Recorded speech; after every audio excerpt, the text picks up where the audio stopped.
Iri lang ang bawang. Lalagyan natin doon sa harap ng table. Itatapis na lang mamaya pagka nakakuha.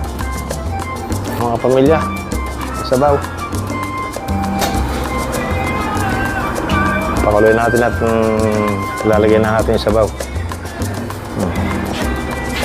Iri yung kuwan. Meron din tayong ginawang ingredients na sauce. Ayan. Saka ito. Yung pinaka pantapis natin naman yan. Mga pamilya. Yan na, yung sabaw. Pakukulin lang natin ng mainit na mainit.